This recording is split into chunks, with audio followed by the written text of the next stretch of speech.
ISIS Audiobooks presents an unabridged recording of The Battle for Spain, the Spanish Civil War, 1936 to 1939, written by Antony Beevor, read by Sean Barrett. The moral right of the author has been asserted. This performance is owned by ISIS Publishing Limited. Part 1. Old Spain and the Second Republic. Chapter 1. Their Most Catholic Majesties. On an unsurfaced road in Andalusia or Estremadura, one of the first automobiles in Spain has broken down. In the photograph, a young man grasps the steering wheel. He is not very good-looking, due to a large nose and enormous ears. His brilliantined hair is parted in two, and he has a moustache. The driver of the car is King Alfonso XIII. On either side, men are pushing hard at the mudguards.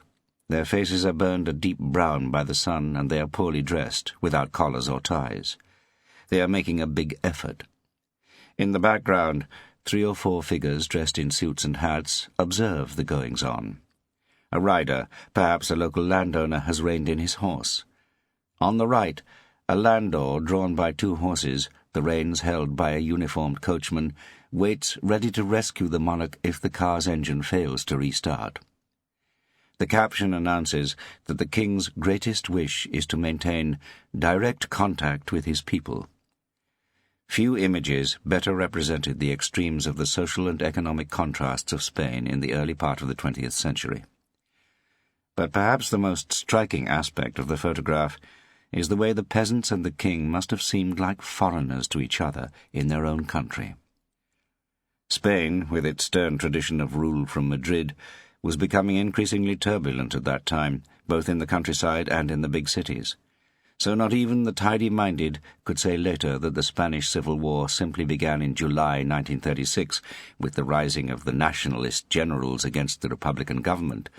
That event signaled the greatest clash in the conflict of forces which had dominated Spanish history. One of those antagonisms was evidently between class interests, but the other two were no less important: authoritarian rule against libertarian instinct, and central government against regionalist aspirations. The genesis of these 3 strains of conflict lay in the way the Reconquista of Spain from the Moors had shaped the social structure of the country and formed the attitudes of the Castilian conquerors. The intermittent warring against the Moors, begun by Visigoth warlords in the 8th century, finally ended in 1492 with the triumphal entry into Granada of Isabella of Castile and her husband Ferdinand of Aragon. For the Spanish traditionalist, that event marked both the culmination of a long crusade and the beginning of the country's civilization. This idea permeated the Nationalist Alliance of 1936, which continually invoked the glory of Ferdinand and Isabella, the Catholic monarchs, and referred to their own struggle as the Second Reconquista, with liberals, Reds, and separatists allotted the role of contemporary heathen. With the feudal army forming the prototype of state power, the monarchy and warrior aristocracy retook possession of the land during the fight against the Moors. In order to continue the Reconquista, the aristocracy needed money, not food. The cash crop which could provide it was merino wool. Common land was seized for sheep grazing, which not only had a catastrophic effect on the peasants' food supply, but also led to soil erosion, ruining what once had been known as the granary of the Roman Empire. Few people were needed to tend the sheep, and the only alternative to starvation was the army and, later, the empire. In the Middle Ages, Spain was estimated to have a population of about 14 million. At the end of the 18th century, it was a little over 7 million. Castilian authoritarianism developed from a feudal military emphasis to one of political control by the Church. During the 7 centuries of the Reconquista's uneven course, the Church's role had been mainly that of propagandist for military action and even of participant. Then, in Isabella's reign, the warrior archbishop was superseded by the cardinal statesman.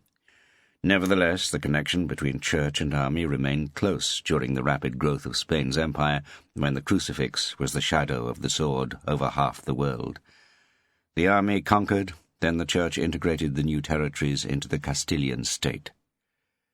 The power which was exerted over the population was an irresistible force, backed by the threat of hell and its earthly foretaste in the form of the Inquisition.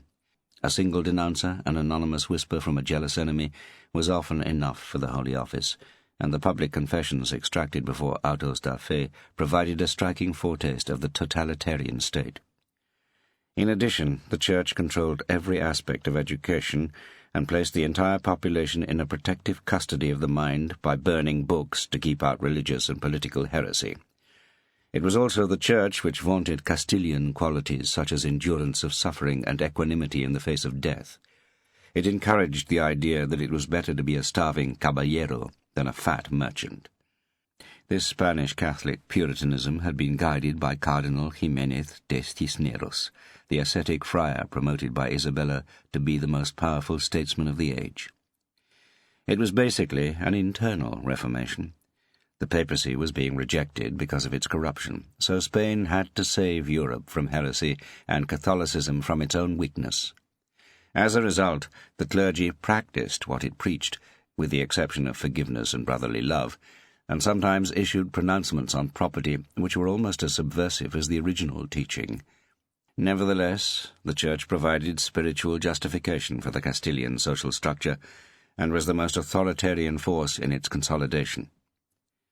The third strain of conflict, centralism against regionalism, also developed in the 15th and 16th centuries.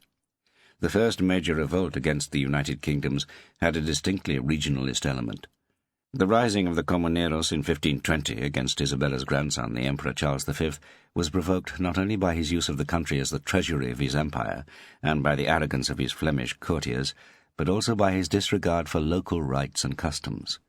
Much of the country had been assimilated into the Castilian kingdom through royal marriage, and the Spanish Habsburgs preferred to let the Church act as the binding force of the realm. These three determining attributes of the Castilian state, feudal, authoritarian, and centralist, were strongly interlinked. This was particularly true when it came to the regional question. Castile had established a central authority in Spain and built the empire, but its administration rigidly refused to acknowledge that feudal economic relationships were growing out of date. The wars in northern Europe, the fight against the French in Italy, and the destruction of the Armada meant that the imperial power, developed in less than 2 generations, had started to decline almost immediately.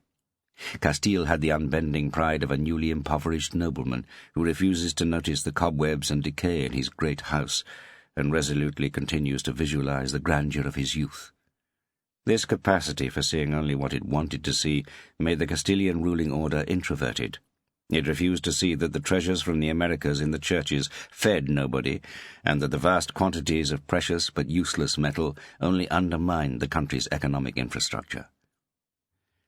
Catalonia, which was made part of the Kingdom of Aragon during the Middle Ages, was very different from the rest of the peninsula. Not surprisingly, friction developed later between Madrid and Barcelona. The Catalans had enjoyed a considerable amount of power in the Mediterranean. Their empire had included the Balearics, Corsica, Sardinia, Sicily, and the Duchy of Athens. But as it had been the Castilian Isabella, not Ferdinand of Aragon, who financed Columbus, they did not have direct trading access to the Americas. In 1640, Catalonia and Portugal rose against Philip IV of Spain and his minister, the Count Duke of Olivares. Portugal won its independence, but Catalonia acknowledged Louis XIII of France as its king until Barcelona fell to Philip IV in 1652. Then, after the death of the last Spanish Habsburg in 1700, the War of the Spanish Succession started, and Catalonia sided with England against Louis XIV's grandson, Philip of Anjou. The Catalans were betrayed by the English in the Treaty of Utrecht, and the Bourbon Philip V abolished Catalonia's rights after it was reduced in 1714.